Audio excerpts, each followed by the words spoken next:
जब बन गई हैबिट, हैबिट मतलब आपकी आदत, तो फिर आप ना भी चाहोगे अपने आप आँख खुलेगी, अपने आप दौड़ लगाओगे, अपने आप प्राणायाम करोगे, खाने पीने का ध्यान रखोगे, टीवी बंद करके टाइम से सो जाओगे और आपको ये लगेगा मनोरंजन आपके लिए है। कहीं मनोरंजन के चक्कर में टाइम खराब करके और बाद में पछताना पड़े तो वो मैं नहीं करूँगा। कोई चीज़ इतनी कीमती नहीं है कि मेरा वक्त खराब करे और मेरी ज़िंदगी खराब करे। आज से मैं नया बन रहा हूँ, नया साल आया है, हैप्पी न्यू ईयर कहने के लिए नहीं, जिंदगी को हैप्पी बनाने के लिए नया साल आया है और उसका प्लान यही है। तो ये आपको समझ में आ गया। अब दूसरी बात इसी के साथ सुन लीजिए। अच्छी आदतें मुश्किल से आती हैं, लेकिन जिंदगी की मुश्किलों को आसान कर देती हैं। समझ में आ गया?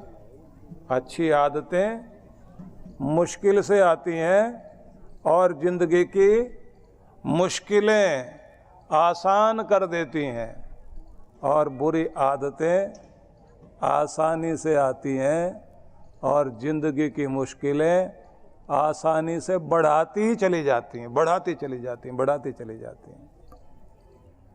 तो जो आसानी से आए और मुसीबत में फंसाए। एक दिन मैं सिखा रहा था ध्यान, तो उस समय एक चीज़ बता रहा था कि कुछ चीज़ें ऐसी हैं जिसमें एंट्री फ्री है, एग्जिट फ्री नहीं है। जितनी दुनिया की बुरी चीज़ें हैं उनमें एंट्री फ्री है और आकर्षण बहुत बड़ा है। आदमी इतने आसानी से कि कुछ लगना तो है नहीं, चलो देखते हैं करके, पर एक बार अगर आप आ गए तो उसके बाद एग्जिट बाहर जाना वो फ्री नहीं, वो तो फिर पकड़ लिया। कंबल को मैं छोड़ना चाहता हूँ और कंबल मुझे नहीं छोड़ेगा। बुरी आदत ने मुझे पकड़ लिया, अब मैं उसे छोड़ना चाहता हूँ, अब वो नहीं छूटेगी क्योंकि वो जकड़ के बैठ गई। तो आज से आपने ये ध्यान रखना है, जो आप कर रहे हैं, जो आप सीख रहे हैं, वो क्या अच्छी आदत बन रही है या बुरी आदत बन रही है। जानबूझकर आपको अपनी अच्छी आदत बनानी है और जानबूझकर आपको अपनी बुरी आदतों को छोड़ना है। छोड़ने का तरीका यही है कि जिसका रिपीटेशन करना छोड़ दोगे वो चीज़ छूटने लग जाएगी, जिसको बार बार रिपीट करोगे वो पक्की हो जाएगी।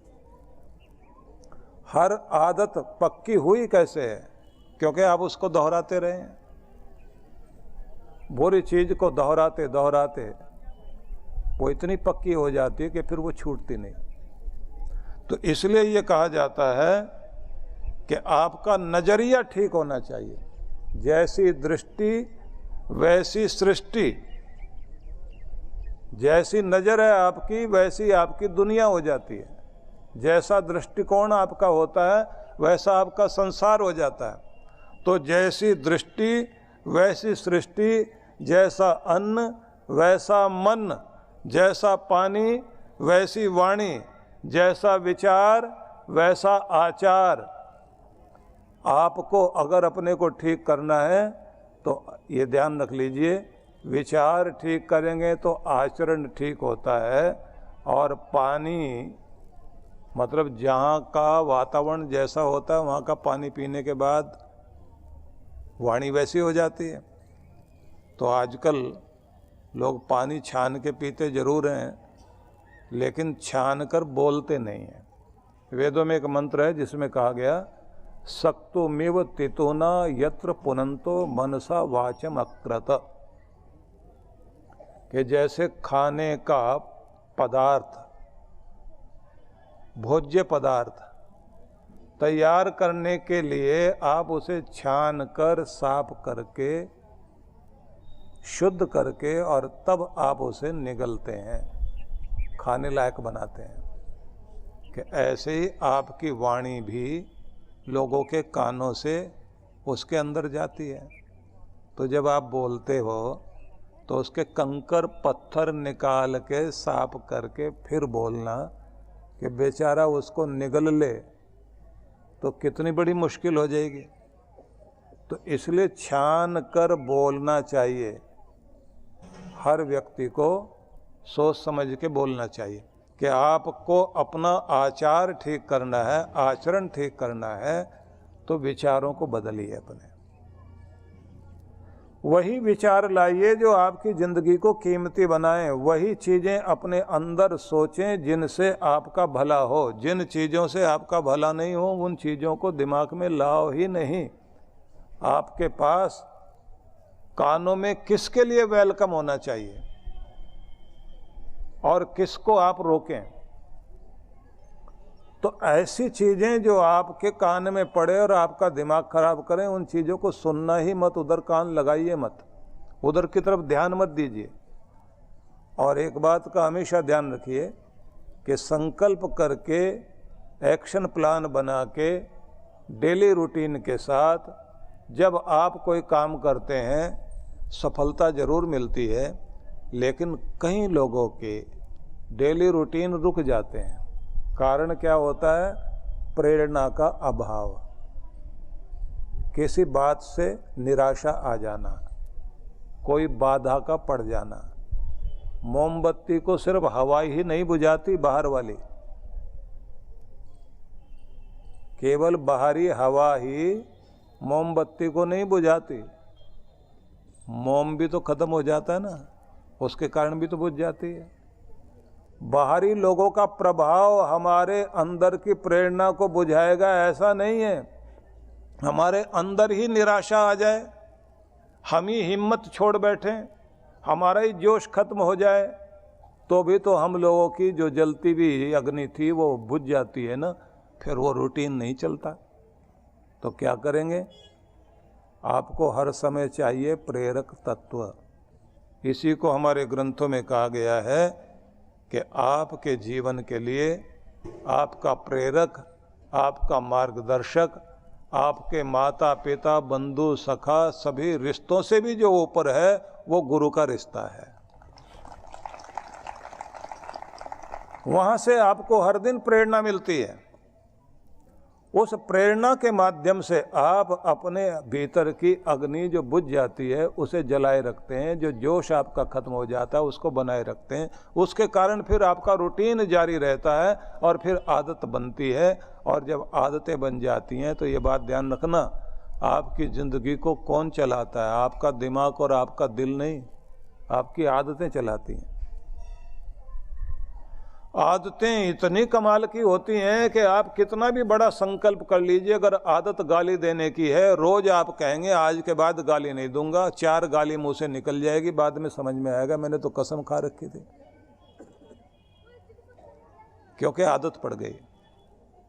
अगर आप सफल होना चाहते हैं तो आदत डालिए उन चीज़ों की जो आप अपनी ज़िंदगी में पाना चाहते हैं, जिधर आप अपनी ज़िंदगी को ले जाना चाहते हैं।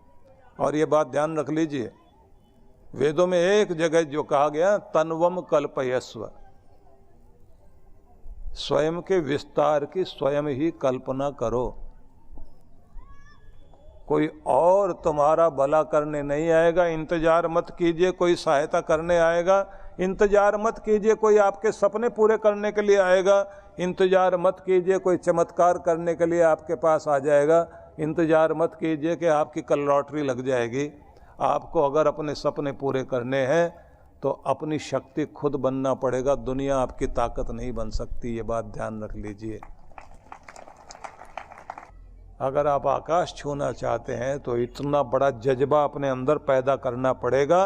और आज से संकल्प करो कि आज तक जो भी ज़िंदगी मेरी रही है मैं वहीं तक नहीं रहूँगा, अपने आप को उस जगह तक पहुँचाऊँगा कि दुनिया दूर से देख सके कि ये व्यक्ति जा रहा है, इस आदमी को गुरु का आशीर्वाद है, इस व्यक्ति ने अपने लिए कोशिश की है, इसने अपने आप को बनाने के लिए मेहनत की है, ये ऐसे ही नहीं बन गया।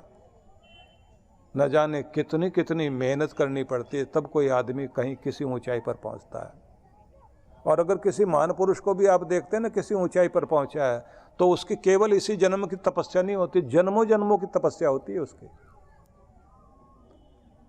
तब जाकर के परमात्मा उसके भीतर उतरता है और अपनी कृपाएं बरसाता है। तो मैं ये निवेदन करना चाहूँगा कि आप नए साल का पूरा फायदा लेना चाहते हैं तो अपने मन को तैयार कीजिए, अपनी संकल्प शक्ति को जगाइए, और आपके भीतर की अग्नि जलती रहे तो आप प्रेरक तत्व से जुड़े रहो। परम पूज्य सद्गुरुदेव श्री सुधांशु जी महाराज के पावन सानिध्य में विराट भक्ति सत्संग दिनांक 16 जनवरी 2024, समय दोपहर 4 से 6:30 बजे। सत्संग स्थल रामदेव बाबा लॉन, पांदुर्णा रोड, वरुण, जिला अमरावती, महाराष्ट्र। विशेष कार्यक्रम शोभा यात्रा 16 जनवरी 2024 दोपहर 12 बजे श्री केदारेश्वर स्थान से रामदेव बाबा लॉन। आयोजक हरिओम टाइल्स, पांदुर्ण चौक, वरुण, जिला अमरावती एवं समस्त वरुणवासी। संपर्क सूत्र आप सपरिवार सादर आमंत्रित हैं। परम पूज्य श्री सुधांशु जी महाराज एवं डॉक्टर अर्चिका दीदी जी के पावन सानिध्य में विराट भक्ति सत्संग दिनांक 17 से 21 जनवरी 2024। कार्यक्रम की रूपरेखा 17 से 21 जनवरी सायं 4 से 6:30 बजे, 18 से 21 जनवरी प्रातः 9 से 11:30 बजे। विशेष कार्यक्रम मंत्र दीक्षा 20 जनवरी प्रातः 11:30 बजे। स्थान रशीमबाग मैदान, नागपुर। आयोजक विश्व जागृति मिशन नागपुर मंडल। संपर्क सूत्र आप सब परिवार सादर आमंत्रित हैं। तेरे दर को परम पूज्य सद्गुरुदेव श्री सुधांशु जी महाराज एवं डॉक्टर अर्चिका दीदी जी के पावन सानिध्य में सनातन भक्ति सत्संग दिनांक 26 से 30 जनवरी 2024। कार्यक्रम की रूपरेखा 26 से 30 जनवरी प्रातः 9 से 11 बजे, 26 से 29 जनवरी सायं 5 से 7 बजे। विशेष कार्यक्रम मंत्र दीक्षा 29 जनवरी दोपहर 12 बजे। स्थान दशहरा मैदान, उल्लासनगर 5। आयोजक विश्व जागृति मिशन उल्लासनगर मंडल। संपर्क सूत्र आप सब परिवार सादर आमंत्रित हैं।